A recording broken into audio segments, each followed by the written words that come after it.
Hello friends, ঝুমকিস ব্লগে তোমাদের সবাইকে স্বাগত জানিয়ে ব্লগটা শুরু করছি।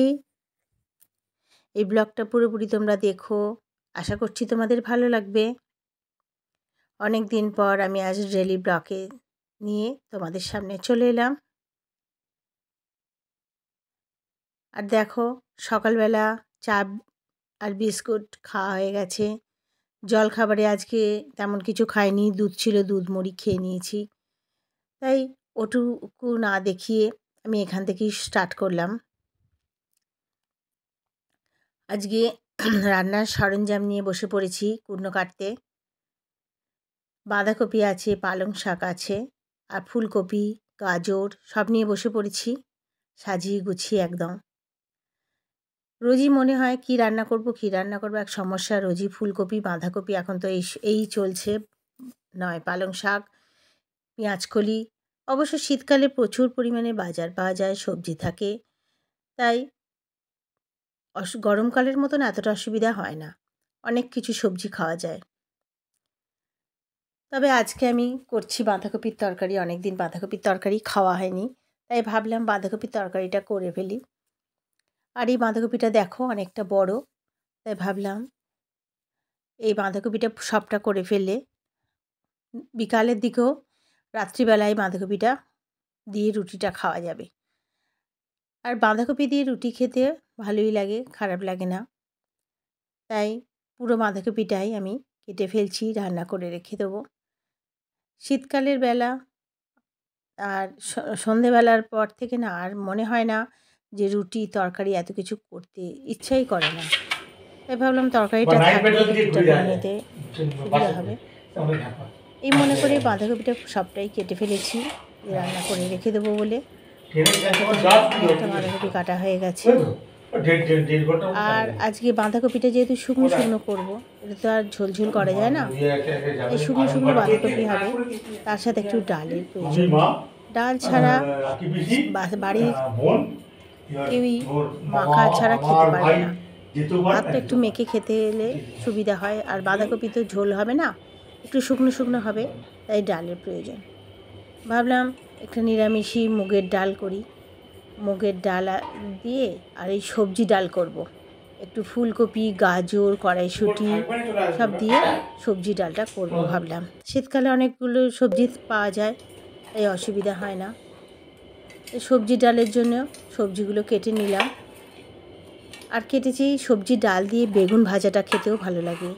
এখন শীতকালে বেগুন ভাজা, বেগুন পোড়া মানে বেশিরভাগই হয় প্রত্যেক বাড়িতেই।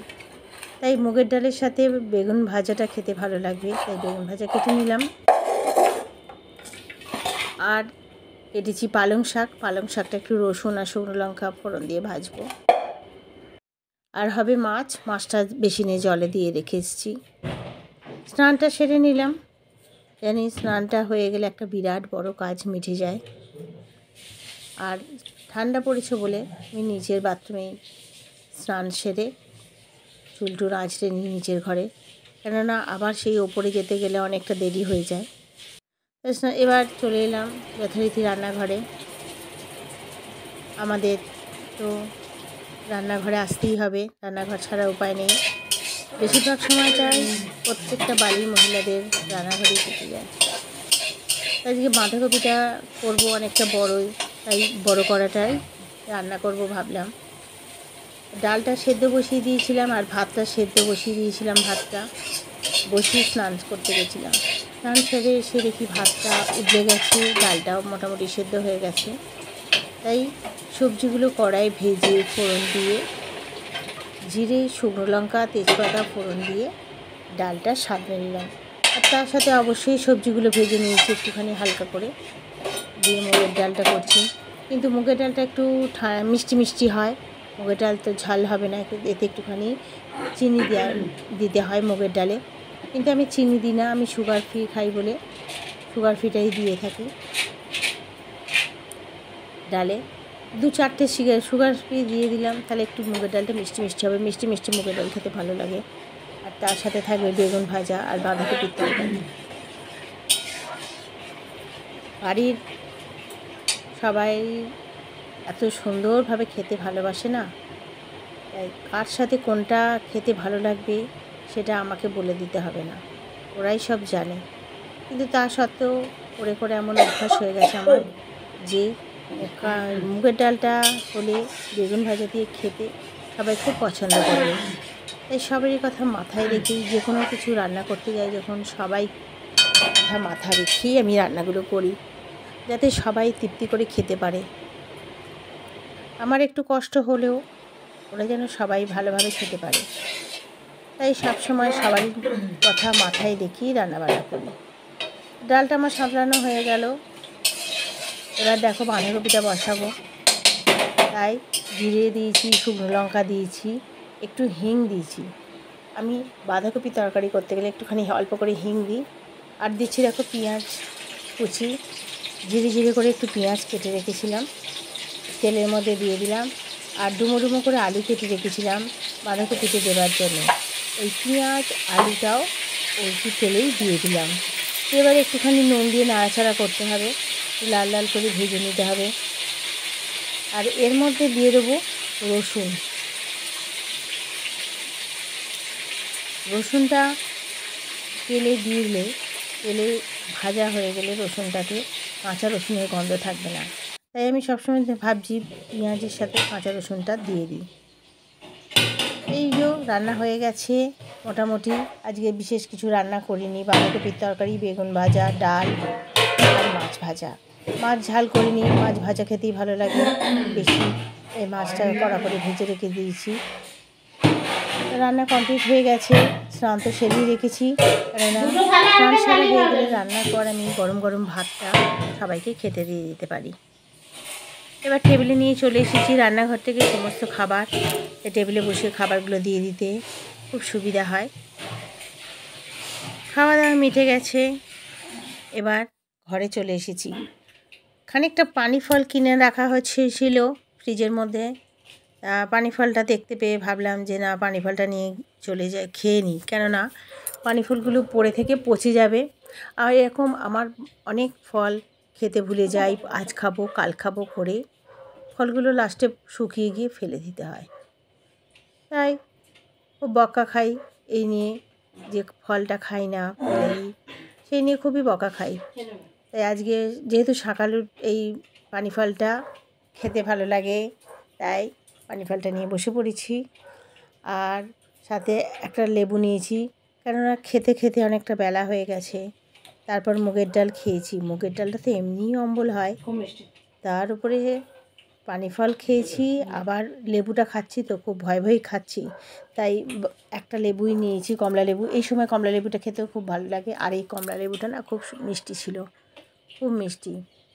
যাই হোক, মনে হচ্ছিল আর একটা কমলা লেবু নিই, কিন্তু একদম খাইনি।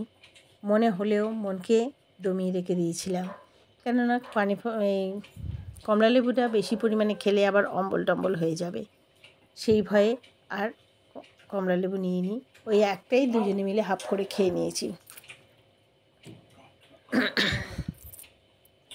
আর সকালেও পানি ফলগুলো খেতে খুবই ভালো লাগে, এই বেশিরভাগ সময় আমি বলি পানি ফল নিয়ে আসার জন্যে। দেখো ফলকে ওপরে চলে এসেছি, এবার কি করব তোমরা বুঝতেই পারছো। আমার ঘুম নেই দুপুরে, ফেসবুক ইউটিউব সমস্ত চ্যানেল করতে গিয়ে ওপরে এসেছি। ওপরে এসে সাজুগুজু হয়ে গেছে, এবার রিলস বানাবার পালা। সারাদিন রান্না বান্না সমস্ত কিছু সারার পর আমরা যতটুকু সময় পাই সেটুকু আমরা এই ইউটিউব ফেসবুক এসবে দিয়ে থাকি। নিজের জন্যে এতটুকু সময় নেই, বা ঘুমোবো যে তারও সময় পেলাম না। ঘুমাতে গেলে শীতের বেলা সন্ধ্যা হয়ে যাবে, আর রিলসগুলো বানানো হবে না। তাই দেখো এই কানের দুলটা পরেছি, দেখো কীরকম দেখতে লাগছে তোমরা জানিও আমাকে। কানের দুলটা দেখো ময়ূরের আছে, আর নিচে ঝুমকো। এই দুলটা আমার খুব প্রিয় দুল, দেখতে খুব ভালো লাগে আমার, তাই বেশি পরি এই দুলটা। দেখো সাজ হয়ে গেছে। আর দেখো টিপটা খুঁজে পাচ্ছিলাম না, কোথায় রেখেছি না রেখেছি টিপের পাতাগুলো, তাই ওই টিপটাই পরে নিয়েছি। আর দেখো রাত্রি হয়ে গেছে, রিলস ফিলস বানিয়ে আবার যথারীতি চলে এসেছি রান্নাঘরে রাতের রান্না করবার জন্য। আজ রাতে রান্না করছি দেখো পরোটা, আর এটা হবে বাঁধাকপি তরকারি। তো রেখেই দিয়েছি, আমি বলেছিলাম যে বাঁধাকপি তরকারি রেখে দেবো দুবেলার। এই বাঁধাকপি তরকারিটা একটু গরম করে নেবো, বাঁধাকপি তরকারি আছে। আর পরোটা করছি, বাঁধাকপি তরকারি দিয়ে পরোটা খেতে খুব সুন্দর লাগে।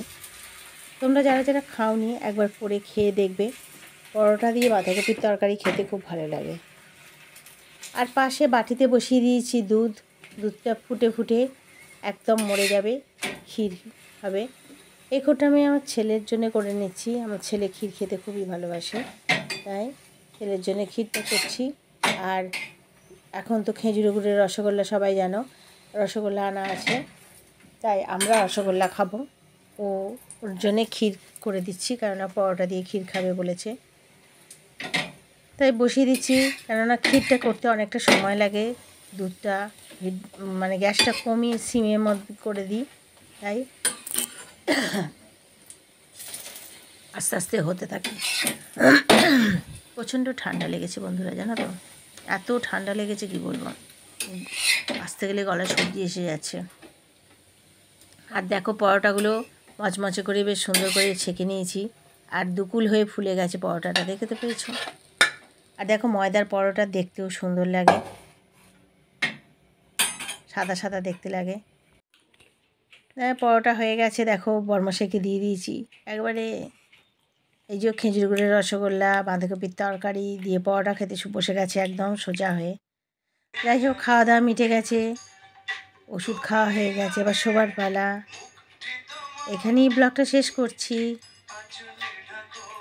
আর শরীর বইবে না, সারাদিন অনেক পরিশ্রম হয়েছে, একটু শোয়া হয়নি। এবার শুয়ে পড়লাম, তোমাদের কাছে বিদায় নিচ্ছি কাছ থেকে, টাটা।